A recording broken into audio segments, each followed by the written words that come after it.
Hello, everyone, and welcome to another edition of the Conversations podcast, the platform for the most brilliant minds. In this episode, I am joined by Stephen Hicks. Stephen Hicks is professor of philosophy at Rockford University, Illinois, executive director of the Center for Ethics and Entrepreneurship, and senior scholar at the Atlas Society. Dr. Hicks received his bachelor's and master's degrees from the University of Guelph, Canada, and his Ph.D. in philosophy from Indiana University, United States. He has published 5 books, including Explaining Postmodernism, Skepticism and Socialism from Rousseau to Foucault, Nietzsche and the Nazis, and Entrepreneurial Living. In this conversation, we dive deep into his book Explaining Postmodernism, and we discuss topics and questions that surround it, such as identity politics, how to approach philosophy as a young student, what's the role of universities in today's world, has capitalism made the world more prosperous, are all human beings committed to progress, and much more. This episode comes at a time when our ideas are clashing more and more, and it seems that we're forgetting how crucial it is to dialogue with those who oppose our ideas, rather than trying to shut them down. We're approaching an era that will be defined by challenges and uncertainty, and there is no better way of thriving during these times than by creating ties with people, especially with those who oppose us, and not by engaging in more divisive practices. This is why I believe that my conversation with Dr. Hicks was so important, as we engaged in a meaningful dialogue that had as its purpose to engage with our ideas critically. If we want to thrive as a species, we must be able to recognize that dialogue in our universities, and both in the public and private spheres, is a crucial component of it. We must be able to open the conversation and challenge ideas, such as the notion of progress, globalism, individuality, and collectivism. I hope this conversation inspires you to open your heart and ears for those who oppose you, and that it encourages you to engage with them in a civil, honest, respectful, and critical manner. With you, Dr. Stephen Hicks. Hi, so I'm here with Stephen Hicks. I'm a big fan, and I just look up to him. His ideas are amazing, and I just want to thank you for being here with me. I really appreciate you taking the time. Hey, a pleasure, Alex. Thanks for having me on your program. Thank you. And yeah, so I would like to begin with just, what does philosophy mean to you? Well, it means a lot, both personally and professionally. I think I was always philosophical, even as a kid, wanting to learn everything and know everything and experience everything. So I read a lot, and fortunately, my father was in business, which as an entrepreneur, which meant he had lots of different experiences and interacted with lots of different people. And my mom was a reader a lot, as well as my dad. So there were always lots of books around. So I read everything. But then, particularly by the time I became a teenager, and I think most of us hopefully are like this, we're thinking about what we want our lives to be all about. And we're aware of so many options and so many different approaches and ways to think about things. So I enjoyed that process immensely. And then I never thought I would become a philosopher by profession, but I went to university for my first degree, mostly just for fun and to get, I was planning a more technical career, but I wanted to get a humanities and wide-ranging liberal arts education. So I took a bunch of courses, and I didn't know what philosophy was at that point, but I ended up falling in love with philosophy, and then after some soul searching, decided I would try to make a career as a philosophy professor. So here I am. Wow.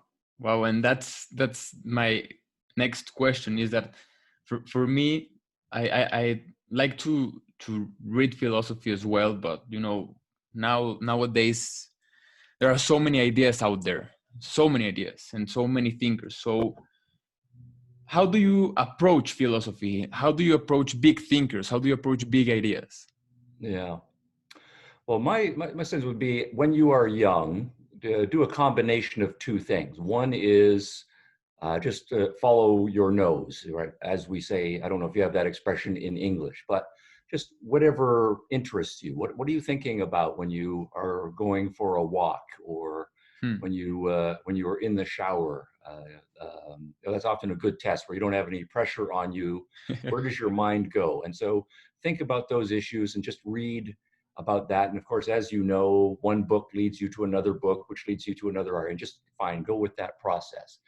At the same time, I would recommend, if you think it's philosophy, then look at a systematic introduction to philosophy or a systematic overview of philosophy. And I think probably the best way to do this is historical. Look at the people who are the giant names in philosophy, Aristotle and Plato and Yeah. John Locke and Nietzsche. They are big names for a reason.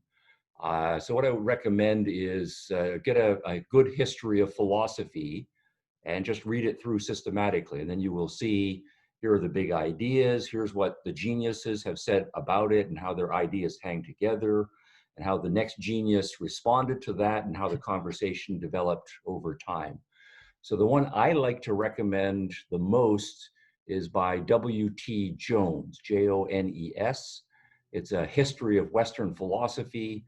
It's 5 volumes, and it's excellent. He's a very clear writer, a very good philosopher, and also he's a very good historian. So he nicely puts the philosophy in context with the history of the times.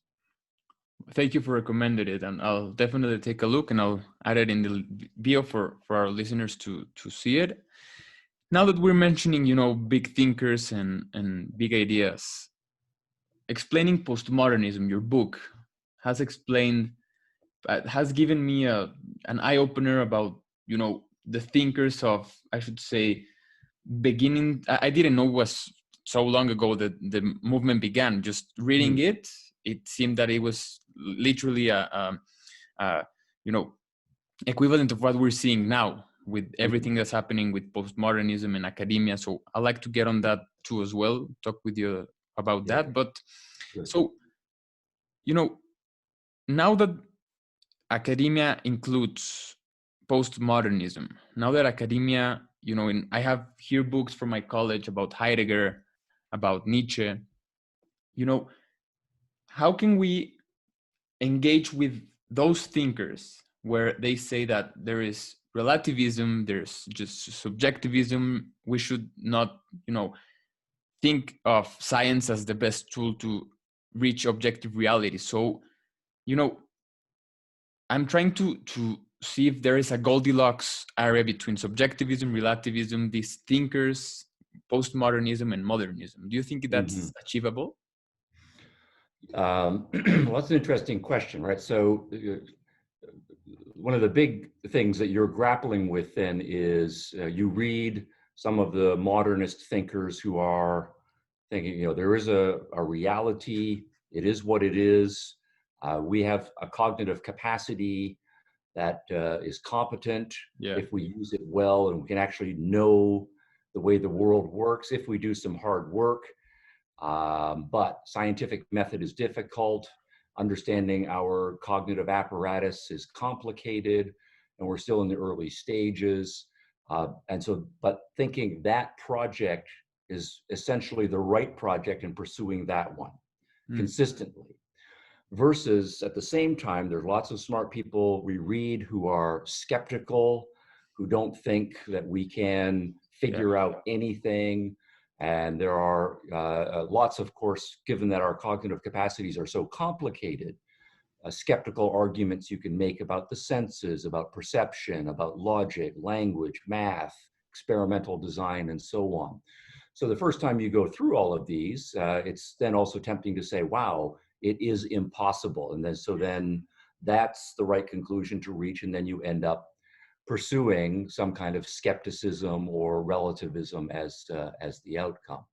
So should you be a strong subjectivist and relativist? Should you be a strong objectivist and pro-reason person? Or, and then of course, the third option is that you try to compromise, right? Or you blend, right, the two.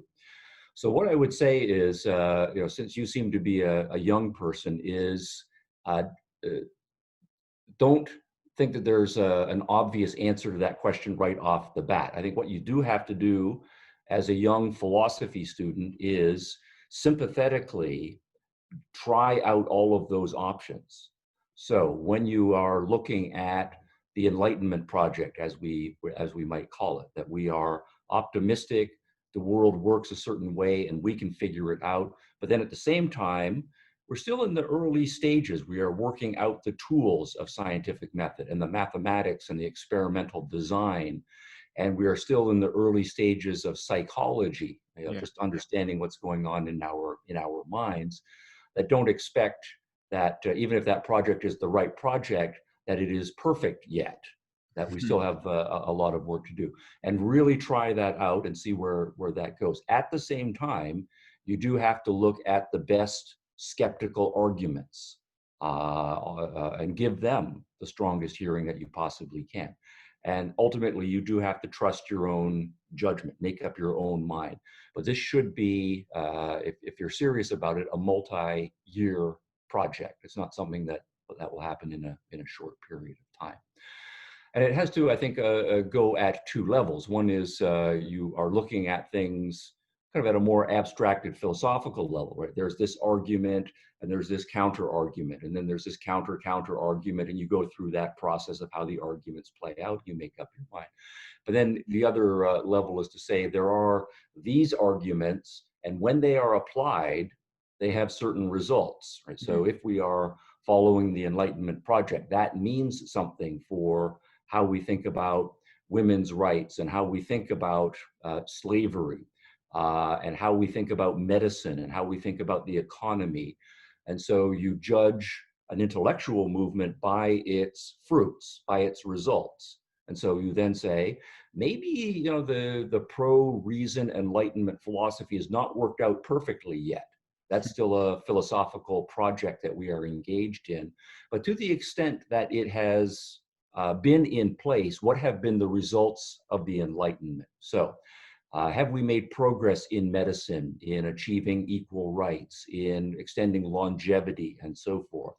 And if so, then that, of course, is strong evidence that the theory is getting something right. And then you do the same thing on the other side. You say, look, there are all these skeptical arguments and more pessimistic understanding of human nature. And when those philosophies are put into practice, kind of extreme skepticism or strong postmodernism, what are the results of that?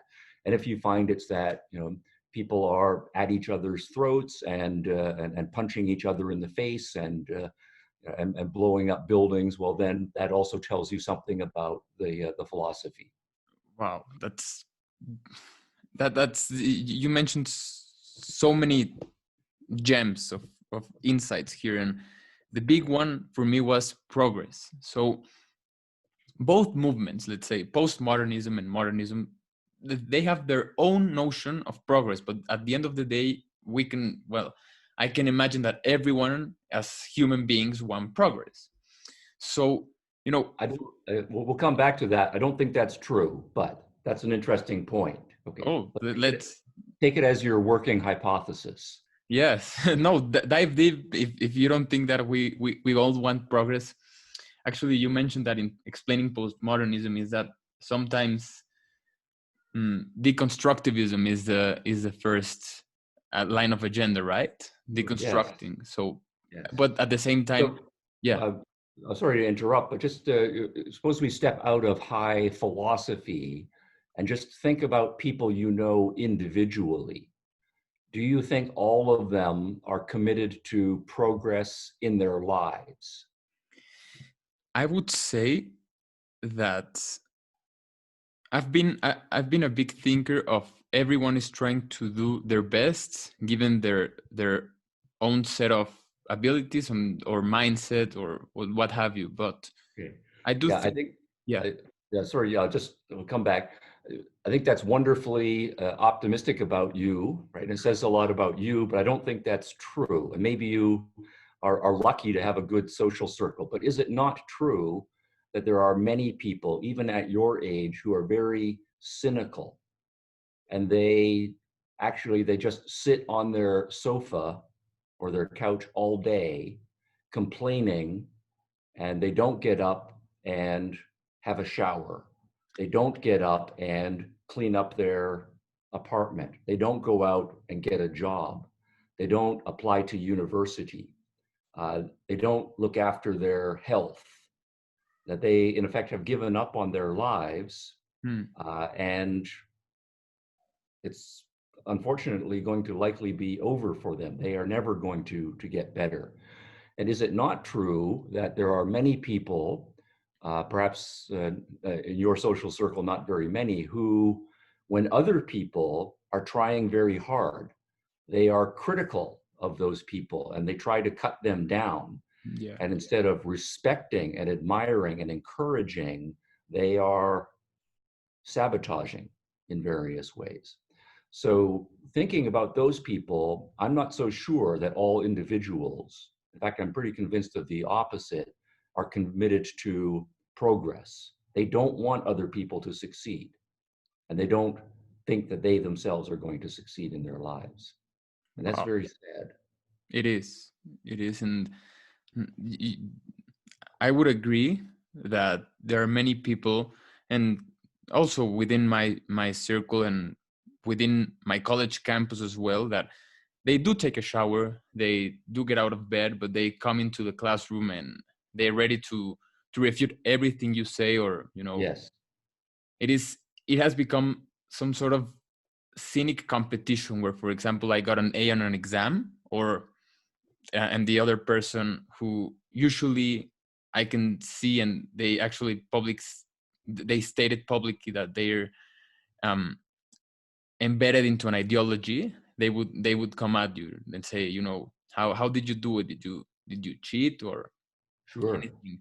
And it feels, as you say, let's take ourselves out of the higher end of philosophical ideas and abstract ideas and take it into practical issues.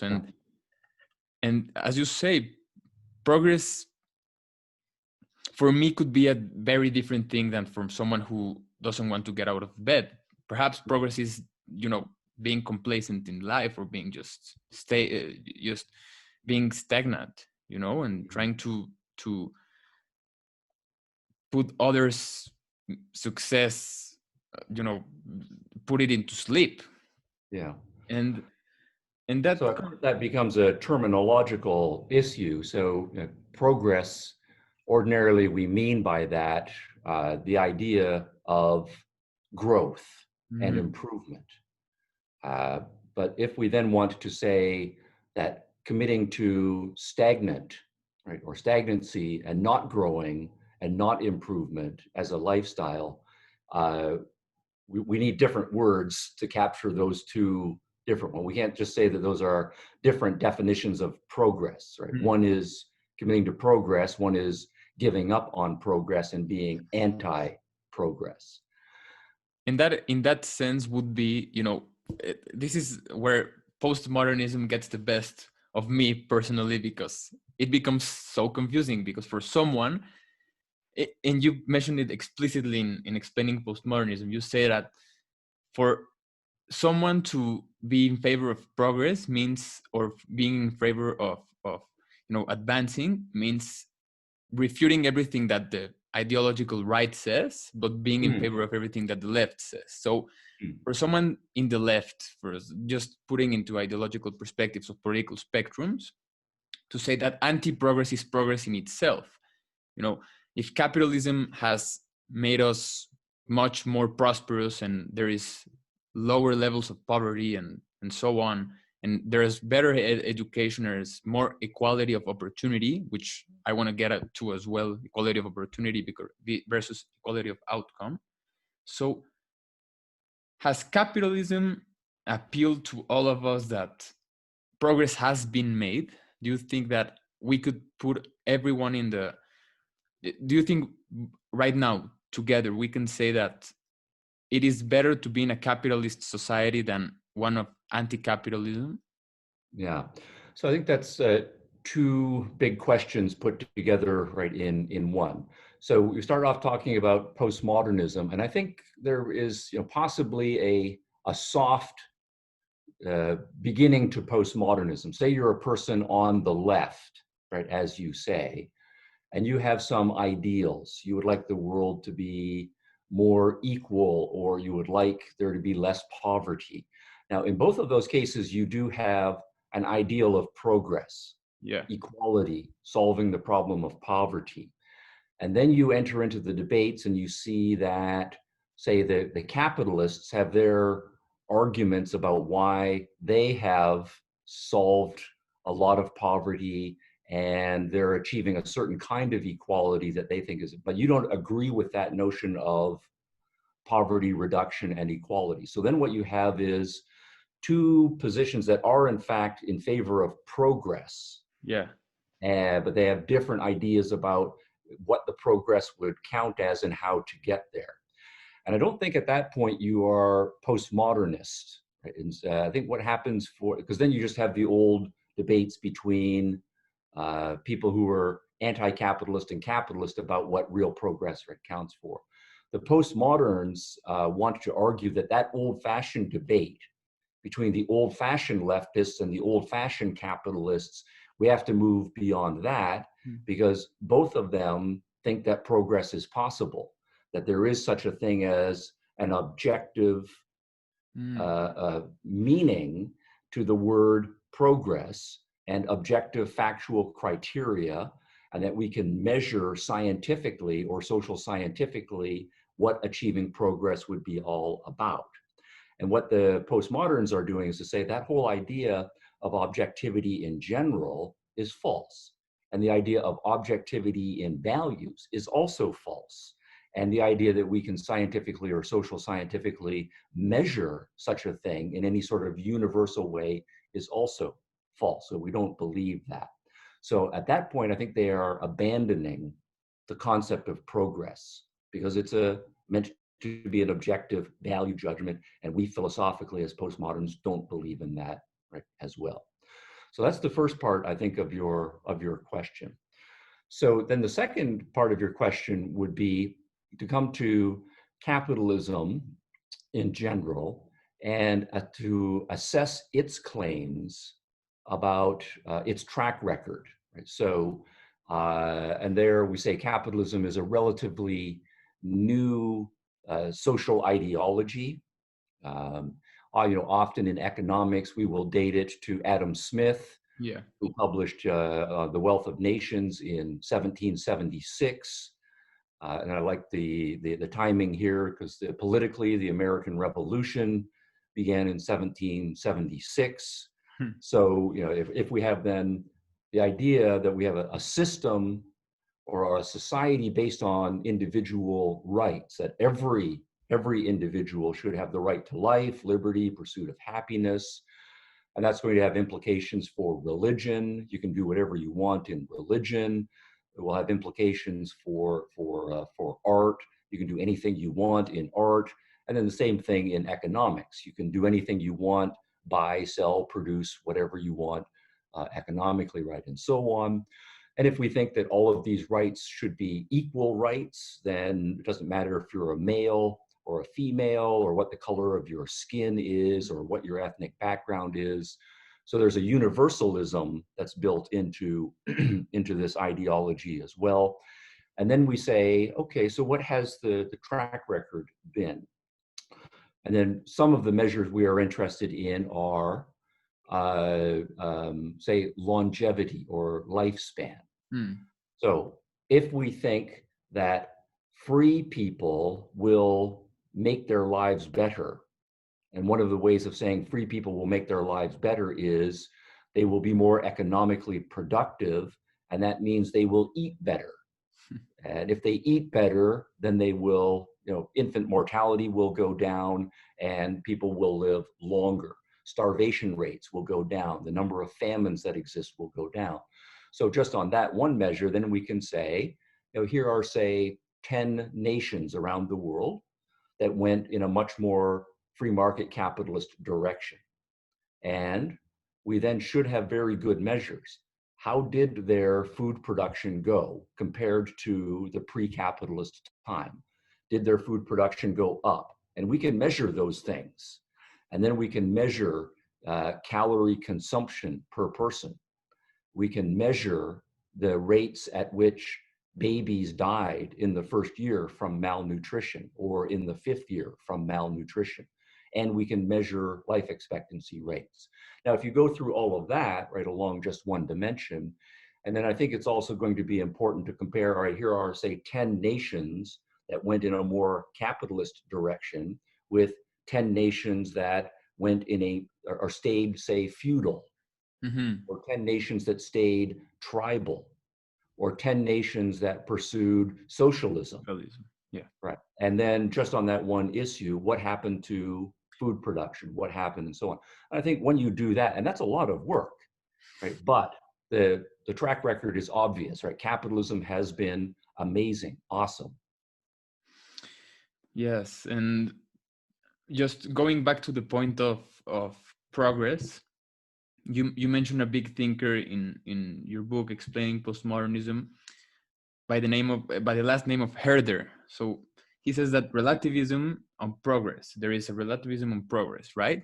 Yes. And this brings me to, when I read that, I said, okay, wait. So right now it's 2020. We live in, I dare to say, I'm not sure, perhaps I'm wrong, but the most globalized era in the existence of mankind, right?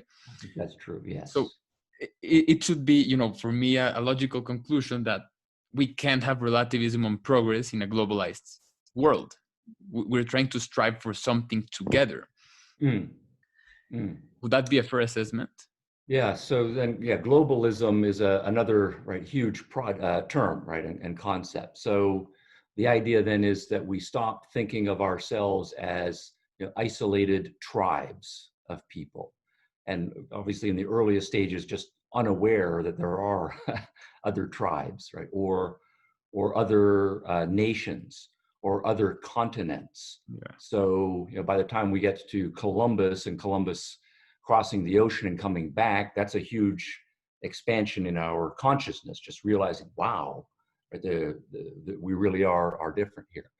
And then that has issues for religion. So people are aware that their religion, even the Western religions, Judaism, Christianity, and Islam, are not the only religions. There are lots of other religions out there. And then lifestyles, including how we do family and sexuality and so on. So obviously, yes, we're entering into a new global era. And then the more we become global, the more universalist. We think everybody should have the same rights as everyone. We should trade with everyone right around the world. We can start communicating with anybody right around the world. I know this is going to date me, but I remember in 1985, that was the year I left Canada and went to the United States for graduate school. And it was the early days of not yet the internet, but the early days of email. And I had two good friends from my university days in Canada.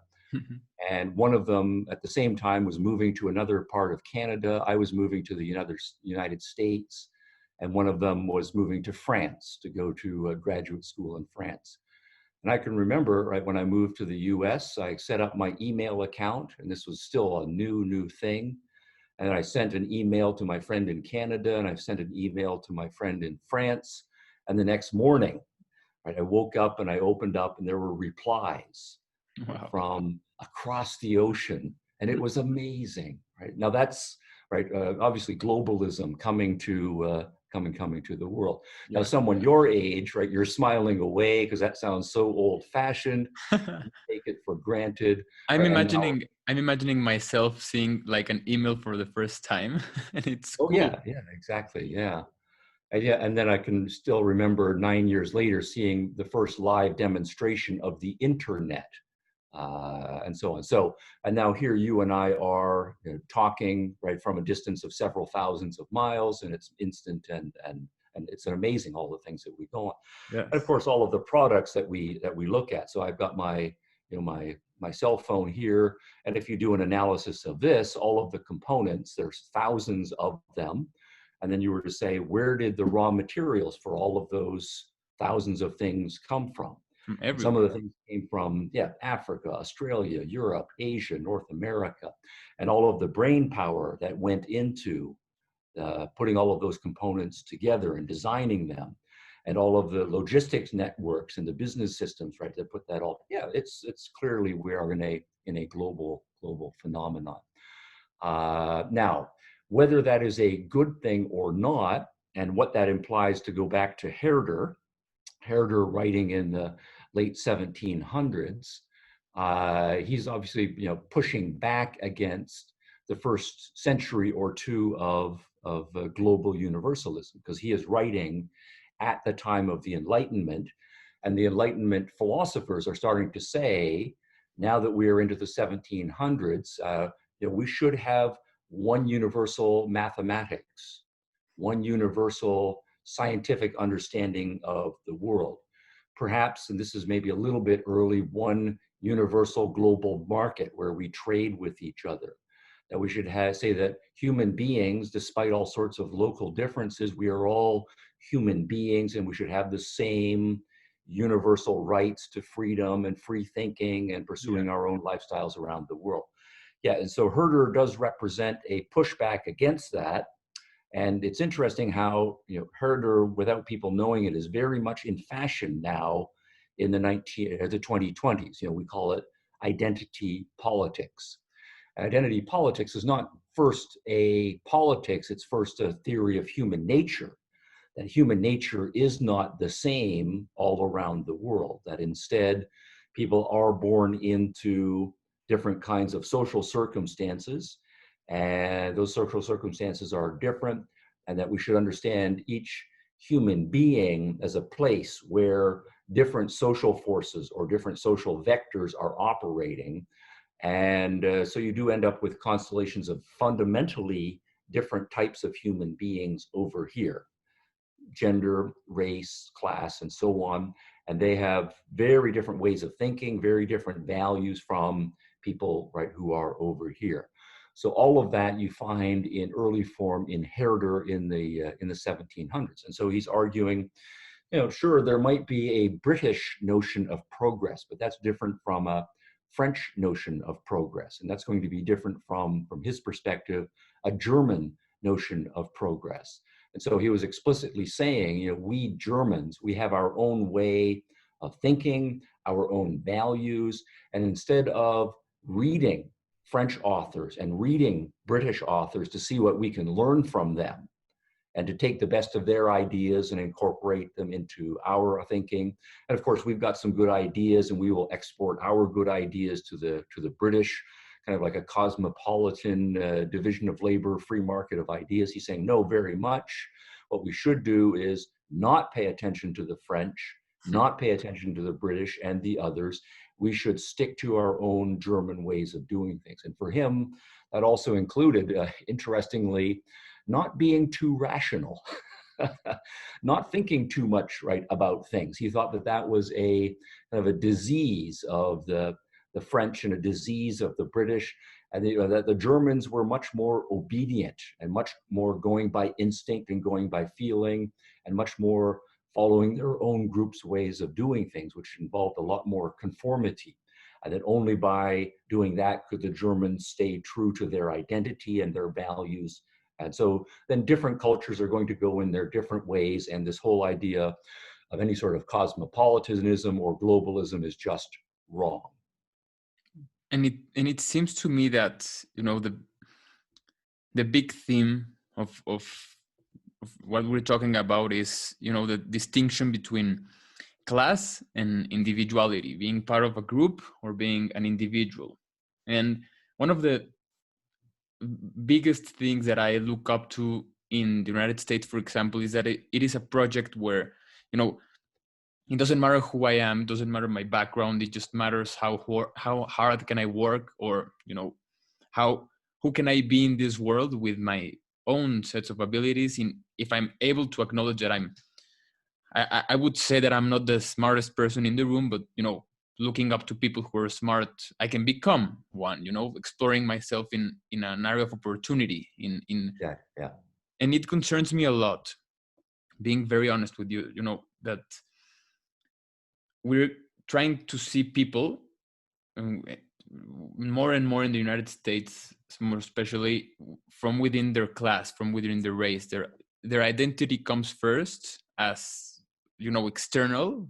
What's my skin color, and you're going to hire me in terms of my skin color rather than my, sets of abilities. And yes, yeah, do you think that? So I'm concerned because, again, I'm keep going in within my mind into the idea of progress, and it seems to me that it's rather counterintuitive to think that postmodernism is. I see videos in Twitter, I see videos around, I think it's Portland and Seattle. I see you cannot yeah, access if you're not white, if you're not black, to this part. You cannot access if yes, you're not. yes. So we do have a return, in many cases, of very crude collectivisms, crude racism, crude, in some cases, sexism, and crude classism. And in many cases, it's wrapped up in the language of, oh, we're not really racist, but clearly they are quite racist and quite sexist and quite so on. And the idea of, part of the more individualist, I can make myself whom I want and achieve what I want in my life, and I'm going to respect you as an individual, that you are trying to do the same in your life. And even if you're going at it very differently, at a certain level, I'm going to respect your individuality. And to the extent, even if what you're doing is offensive, I'm going to tolerate that in the name of saying, look, Alex just has to do things his way. And if I don't like it, then I don't have to associate with him. But what we do see is an explicit breaking down of that. They're not interested in you having your own ideas and your own projects and living. They want to break you down, and they're using all sorts of tactics to get you to doubt yourself and to conform to what they want to do. So there is a kind of dictatorialism. So yes, Sorry to interrupt. all of that is very disturbing.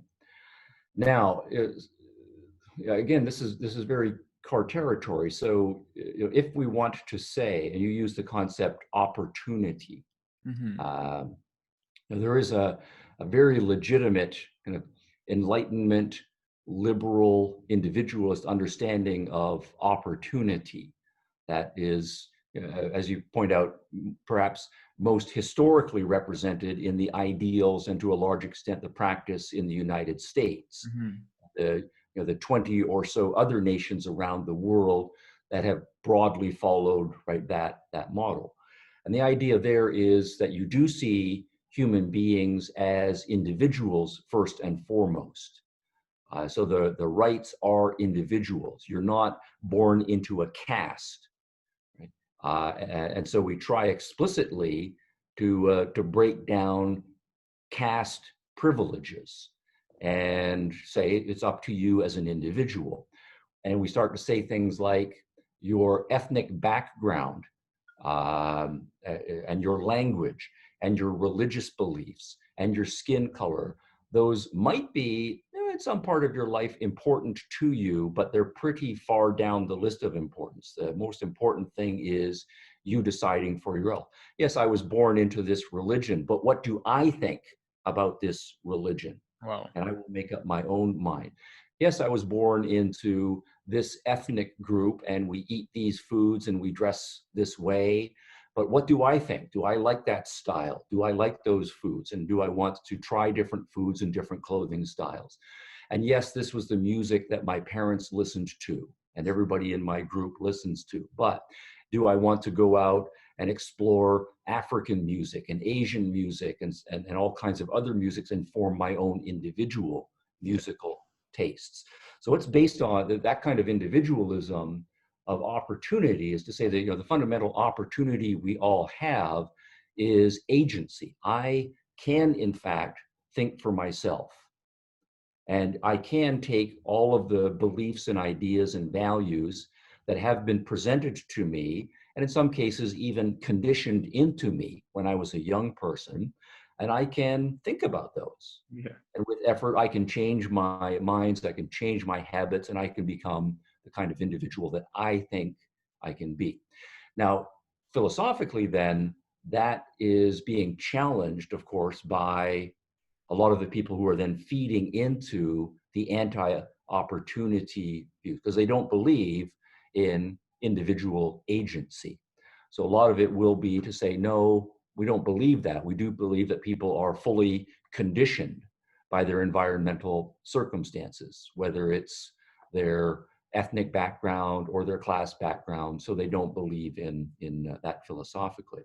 I do think, and this comes back to earlier what we were talking about, that a lot of it is psychological as much as it is philosophical.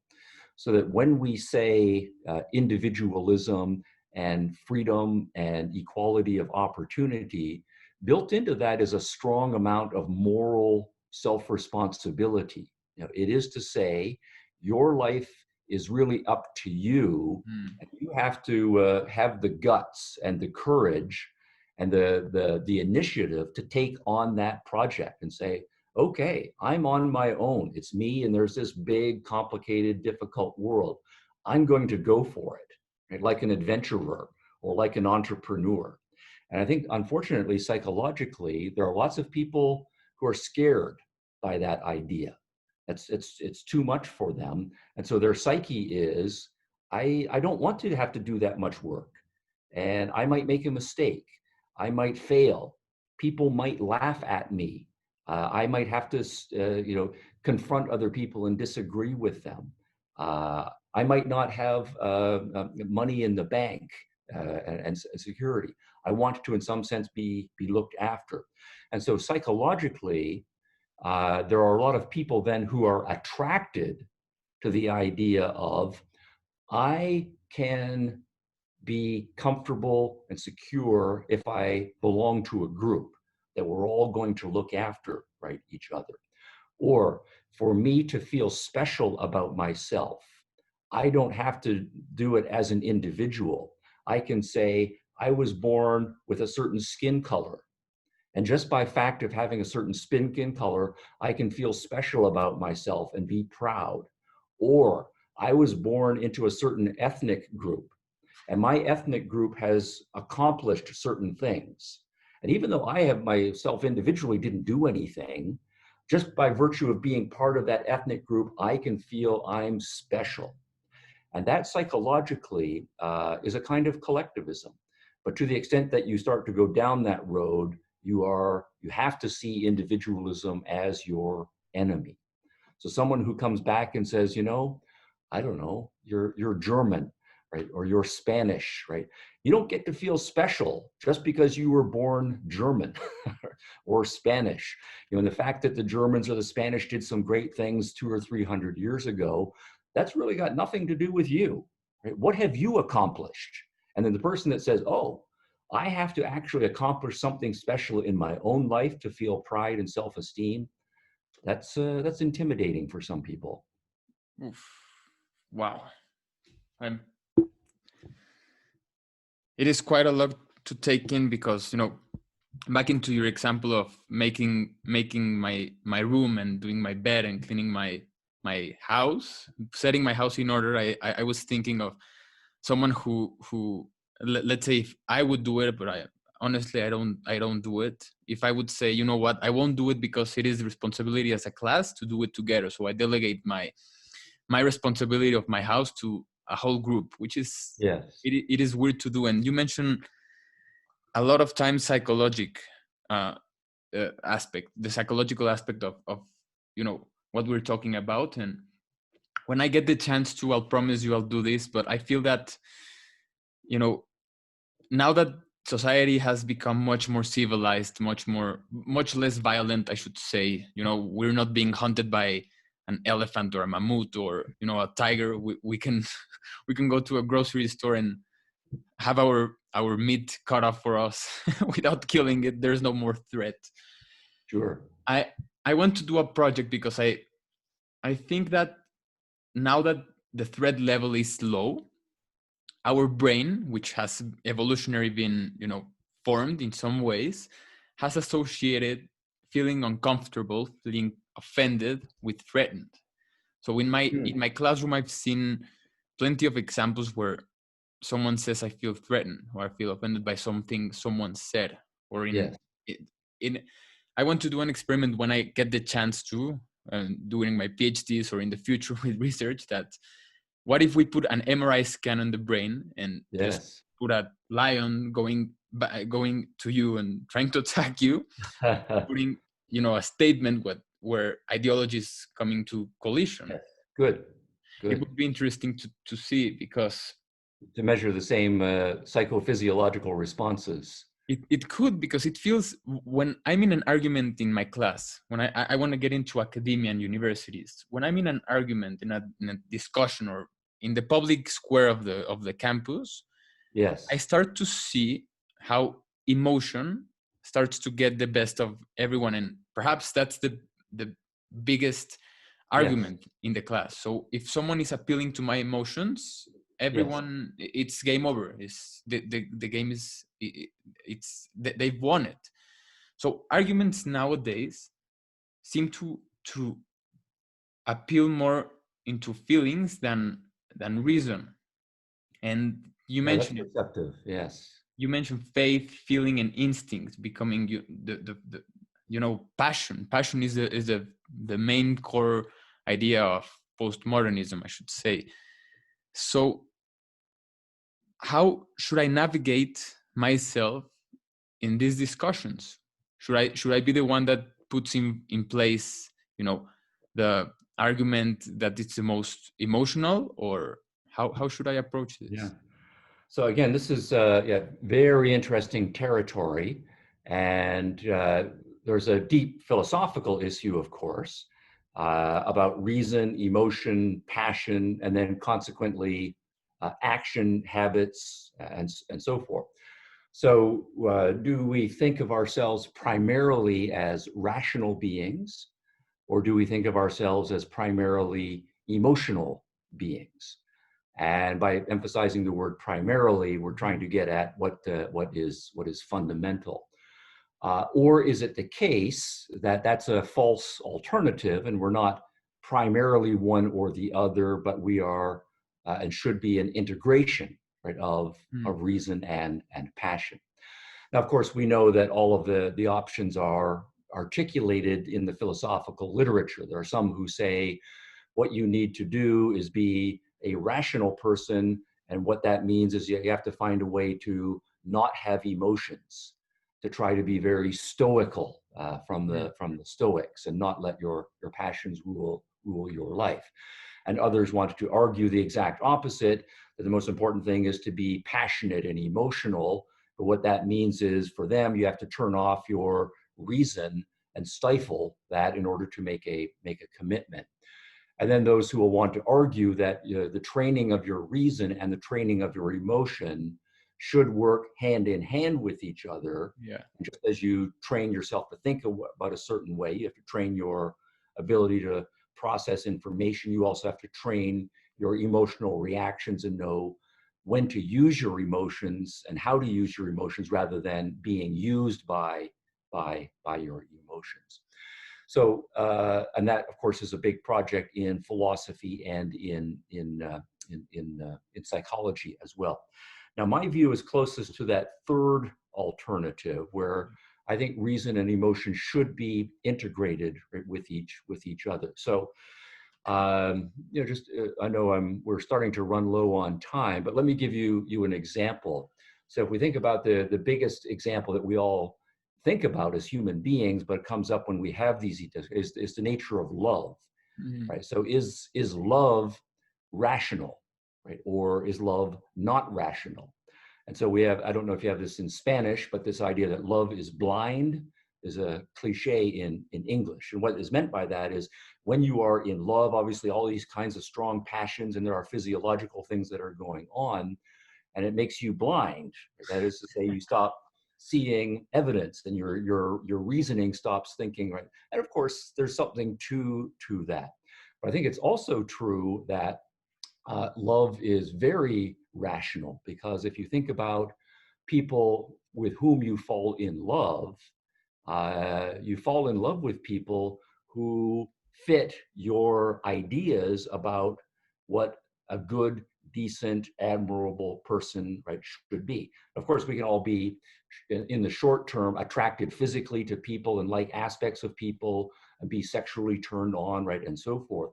But get past that and think about the kind of people you fall in love with after 2 or 3 months of spending a lot of time with them. What has happened before that is that we have all spent a lot of time thinking about what our ideal person would be. Hmm. What her, and we all typically say the same things. I want someone with a sense of humor.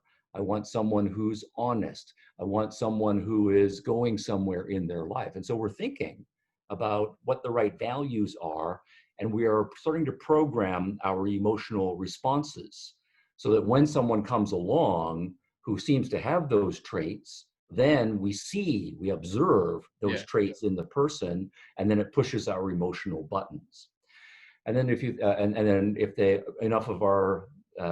enough data comes in after we've been dating someone and we really get to know this person very well, then our emotions, right, fall along with that.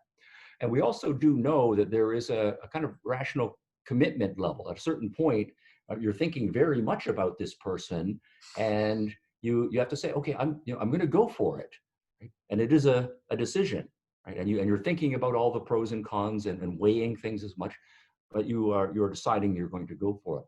Also, if you think about the other end, why it is that many people fall out of love, if they are deeply in love with each other, and they can't imagine not spending the rest of their life with that person. But then 6 months later, they hate that person. And they don't understand, well, what has happened there? Well, it's not just that some weird thing happened to their emotions, right? Or some chemical thing happened in their brain and they fell out. Instead, what always happens is you get to know someone better and better, and you learn things about them that you did not know before. You see them saying certain things and doing certain things, and that's evidence. And that does not fit with your understanding of the kind of person you want to be.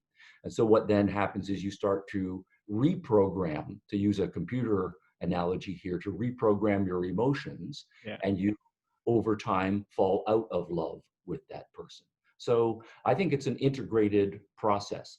Now, to come back to your particular example in class, where we start to have discussions, particularly as intellectuals, I think it's quite right for us to say that we have our lives and our identity. And in the old days, it used to be if a lion was chasing us, well, that's a threat to my identity. I could die. I could become part of the lion's identity after it eats me, and I don't want that. I want to have my own identity. But as we become intellectuals, our identity comes to be the ideas that we believe. And in a classroom, we're putting our ideas out there. And of course, if they are attacked, then it feels like my identity is being attacked. Wow. And so there is an emotional management process there. And then part of it has to be to say that when I go into class, that I have to train my emotions to realize that precisely what I want to do is put my ideas to the test. Wow. And I put them out there and to see if they can be attacked. And part of my idea is that if they are attacked and attacked well, then I have to change my ideas. And I am open to that because that becomes part of my identity, a person who is genuinely committed to the truth. But if I go into a class and my identity is, I just believe these ideas no matter what. Yeah. And then any attack that comes to them, I'm not interested in actually dealing with it rationally. I just want to find some way to get rid of it. Then I will use any emotionalist or aggressive tactic to try to get rid of that idea in order to preserve my identity. So the way I think about it might be something like this, that, if you're out in the wild and a lion attacks you, well, yeah, you should, have some emotional reserves, and fear is a good emotion to have in that situation, right? And to run away or to take some protective measures. And when you go into a class, to keep the analogy, you should be willing to say, yes, there are going to be lions, right, in the class who are going to try to attack, but it's more like we're in a zoo and there are bars, right? So the lion can attack me, but I'm still protected. Mm-hmm. And so the lion can roar at me, and I should be able to handle my emotional reaction and look at the lion and see how powerful it is and see what that would mean for my ideas, and then still think about it. But that's work. Train your emotions and use your emotions rather than letting your emotions use you. Yes. Wow. And I know I'm becoming aware of the time. So just Yes. Thank you. wrapping up, just echoing what you said. It's, for me, it feels different, the notion of being offended than being threatened. It feels like they're opposites, and now they're being, harvested within college campuses. I would say that, if one is offended, then one is not included in the conversation, therefore one is threatened. So it's a weird world we live in. And I know you're a professor, and me as a student, the best way for me as a 21-year-old is, to get the best of the world, is to have the biggest and most open-minded perspective I can have. So if Excellent. you're gonna challenge my ideas, then go for it. Let's see if there are loopholes in it, and let's try to cooperate. And if your ideas are better, Perfect. that for me, that's the definition of university, right? It's to challenge our ideas, to put in That's right. daring ideas. Oh, yes.